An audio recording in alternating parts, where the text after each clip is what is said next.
हवस का एक ऐसा शैतान जिसने औरत को केवल एक सेक्स स्लेव से ज्यादा नहीं समझा। अपनी आपराधिक समय के दौरान इस हैवान ने 40 से ज्यादा औरतों को अपनी हवस का शिकार बनाया। लेकिन जिस तरह का अंत इसका हुआ उसे देखकर हर कोई यही कह रहा था, इसके साथ तो यही होना चाहिए था। आखिर क्या हुआ था अक्कू यादव के साथ और कैसे ये जुर्म की दुनिया में हवस का शैतान बनता चला गया, आइए जानते हैं। आप बस ऐसे ही बने रहिए इस वीडियो के आखिर तक। अक्कू यादव के जन्म के बारे में यही जानकारी है कि नागपुर के कस्तूरबा क्षेत्र में ये साल 1971 या 72 में पैदा हुआ। इसके दो भाई और थे।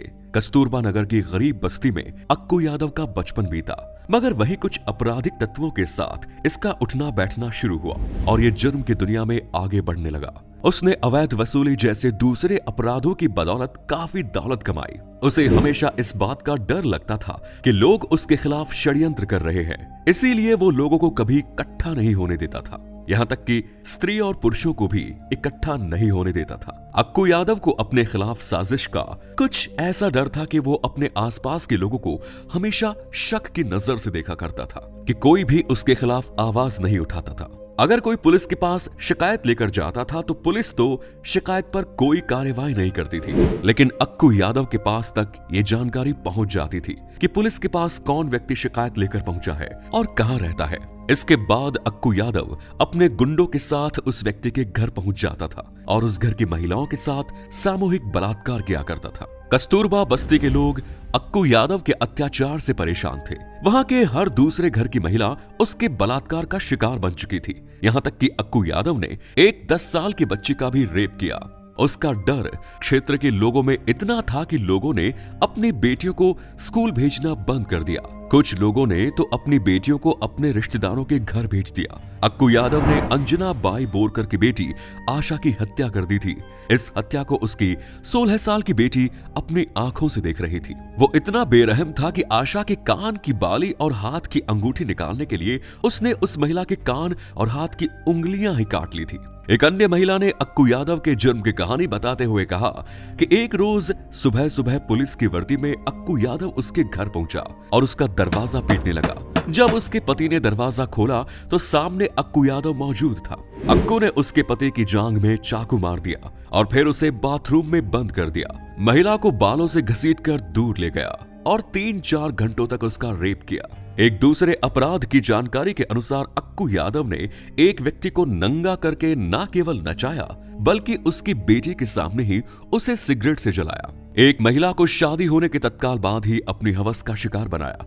इतना ही नहीं, अक्कू यादव ने एक दूसरी महिला को सबके सामने बेइज्जत किया, उसके स्तन काट दिए और फिर उसके टुकड़े टुकड़े कर दिए। महिला की मौत के इस सीन को एक व्यक्ति देख रहा था। इसके बाद उस व्यक्ति ने पुलिस के पास जाने का मन बनाया, मगर इसकी भनक अक्कू यादव को लग गई और पुलिस के पास जाने से पहले ही वो यमराज के घर पहुंच गया। इस दरिंदे ने केवल 10 दिन के बच्चे की मां के साथ सामूहिक बलात्कार किया। इस बेइज्जती से परेशान होकर उस महिला ने अपने आप ही मिट्टी का तेल डालकर आग लगा दी और उस महिला की मौत भी हो गई। ऐसा नहीं था कि कस्तूरबा बस्ती में पुलिस का कोई रोल नहीं था, मगर कानून के रखवाले को वो पैसे के बल पर अपनी जेब में रखता था। जब कोई पुलिस में शिकायत लेकर जाता था तो पुलिस उसकी शिकायत पर कार्यवाही करने की बजाय शिकायतकर्ता का नाम पता अक्कू यादव तक पहुंचा देती थी।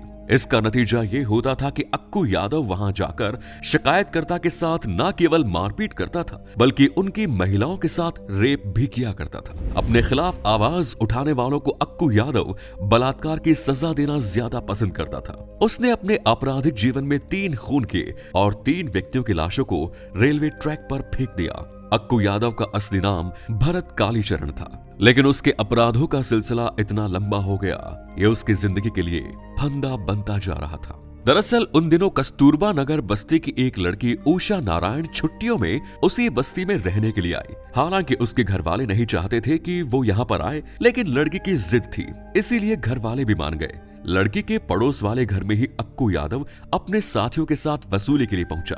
उसने घर में तोड़फोड़ की और परिवार वालों को धमकाया। जब वो चला गया तब उषा उस घर में गई और वहां के लोगों को अक्कू यादव के खिलाफ पुलिस में शिकायत करने के लिए कहा, पर अक्कू के डर की वजह से उन लोगों ने ऐसा नहीं किया। इसके बाद उषा खुद ही एक शिकायती पत्र लेकर पुलिस के पास पहुंच गई। पुलिस में शिकायत देकर उषा ने अपने घर पहुंची ही थी कि अक्कू यादव अपने 40 गुंडों के साथ उसके दरवाजे पर पहुंच गए। उसके हाथ में एक तेजाब की बोतल थी। उषा ने अपने घर का दरवाजा अंदर से बंद कर लिया। अक्कू और उसके साथी जोर जोर से दरवाजा पीटने लगे। उषा ने पुलिस को मदद के लिए फोन किया और पुलिस का इंतजार करने लगी, लेकिन अक्कू यादव का हैवानियत भरा नंगा नाच जारी था। पुलिस नहीं आई। अक्कू उस महिला को गालियां दे रहा था, धमकी दे रहा था। वो कह रहा था कि जब तुम मिलोगे तो तुम्हारा बहुत बुरा हाल होगा। सामूहिक बलात्कार तो कुछ भी नहीं, तुम्हारे चेहरे को तेजाब से नहला दिया जाएगा। अक्कू यादव के लोग उस महिला के घर के दरवाजे को तोड़ने लगे। तब उस महिला ने अपने घर के गैस सिलेंडर की नाप को खोल दिया और अक्कू यादव को बोली कि अगर किसी ने भी घर के भीतर कदम रखने की कोशिश की तो वो सिलेंडर में ब्लास्ट कर देगी। हम तो मरेंगे ही, साथ में तुमको भी लेकर मरेंगे। पहले अक्कू यादव को लगा कि उषा झूठ बोल रही है, मगर उसे गैस की गंध आई तो अक्कू यादव अपने साथियों के साथ वापस चला गया। कस्तूरबा नगर बस्ती में ऐसा पहली बार हुआ था कि अक्कू को अपने मकसद को पूरा किए बिना ही वापस जाना पड़ा। इस घटना ने कस्तूरबा बस्ती के उन लोगों के भीतर नई जान फूंक दी थी जो अक्कू यादव के डर से ही मरे हुए जिंदगी जी रहे थे। लोग अक्कू यादव और उसके गुर्गों के खिलाफ लाठी डंडा लेकर सड़क पर निकल गए और अक्कू यादव के लोगों पर पत्थरों की बरसात कर दी। वो अपनी जान बचाकर भाग रहे थे। अक्कू यादव डर के मारे पुलिस की सुरक्षा में चला गया, खुद को गिरफ्तार करवा लिया। लोगों ने 6 अगस्त 2004 को अक्कू यादव का घर जला दिया। 13 अगस्त साल 2004 को नागपुर की अदालत में अक्कू यादव की जमानत की सुनवाई थी। कस्तूरबा नगर बस्ती में यह बात फैल गई कि अक्कू यादव अब जमानत पर छूट जाएगा। खासतौर से महिलाओं को जब यह बात पता लगी तो लगभग 400 महिलाओं ने अपने हाथ में मिर्च पाउडर और सब्जी काटने वाला चाकू लेकर इकट्ठा हो गई। वो सभी कोर्ट रूम में जाकर बैठ गए। दोपहर लगभग 2:30 बजे तक महिलाएं शांति से बैठी रही। अक्कू यादव को पुलिस अपनी सुरक्षा में लेकर उसी समय कोर्ट रूम पहुंची तो अक्कू यादव ने सामने बैठी महिलाओं में एक ऐसी महिला को देखा जिसके साथ उसने बलात्कार किया था। अक्कू यादव ने उस महिला को न केवल वैश्या कहकर संबोधित किया बल्कि ये भी कहा कि वो दोबारा उसके साथ वही काम करेगा। इसके बाद अक्कू यादव उन पुलिस वालों के साथ मिलकर हंसने लगा। वो महिला गुस्से से भर गई और अपने चप्पल उतारकर अक्कू यादव को पीटना शुरू कर दिया। उस महिला ने साफ साफ कहा कि अब इस दुनिया में तू और मैं एक साथ नहीं रह सकते। आज या तो मैं तेरे हाथों मरूंगी या तू इस दुनिया से चला जाएगा। उसके ऊपर मिर्च पाउडर लगा दिया। उसके साथ उन पुलिस वालों पर भी महिलाओं के द्वारा पत्थरों की बरसात होने लगी। पुलिस वालों को भी लाल मिर्च का स्वाद मिला, लेकिन महिलाएं तो आज फैसला करके आई थी। अक्कू की सुरक्षा में लगे पुलिस अधिकारी अपनी जान बचाकर भागने लगे। अक्कू यादव को उन महिलाओं ने कोर्ट रूम में 70 बार दौड़ा कर चाकू से मारा। अक्कू यादव लगभग 15 मिनट तक अपनी जान बचाकर भागता रहा। कहते हैं एक महिला ने तो अक्कू यादव का प्राइवेट पार्ट ही काट दिया था। वो उन महिलाओं से रहम की भीख मांगता रहा, लेकिन महिलाओं ने उसे तब तक चाकू मारा जब तक कि वो मर नहीं गया। केवल 32 साल की उम्र में ही अक्कू यादव को इस दुनिया से अलविदा कर दिया गया। कोर्ट रूम नागपुर जिला अदालत परिसर अक्कू यादव के खून से भर गया। इसके बाद वो सभी महिलाएं अपने अपने घर वापस चली गई। पुलिस ने अक्कू की डेड बॉडी को अपने कब्जे में लिया और कस्तूरबा बस्ती से 5 महिलाओं को गिरफ्तार किया। इतना ही नहीं, पुलिस ने कुछ अन्य महिलाओं और पुरुषों के साथ उषा नारायण को भी उठा लिया। इन गिरफ्तारियों के विरोध में लोग सड़कों पर उतर आए। उन्होंने थाने का घेराव किया। 200 महिलाओं ने अक्कू यादव की मौत की जिम्मेदारी अपने ऊपर ली। लोगों के दबाव में पुलिस को उषा को जमानत देनी पड़ी। आगे चलकर सबूतों के अभाव में साल 2012 में कोर्ट ने उषा को रिहा किया। इस प्रकार 6 महिलाओं समेत 30 पुरुषों को भी छोड़ दिया गया। साल 2014 तक सभी लोग बरी कर दिए गए। निश्चित रूप से कोर्ट रूम में जो हुआ वो कानून के दृष्टिकोण से गलत था, मगर लोग ऐसा करने के लिए मजबूर क्यों हुए, ये सवाल ज्यादा मायने रखता है।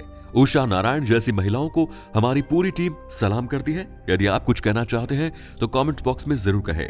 जय हिंद, जय भारत, वंदे मातरम।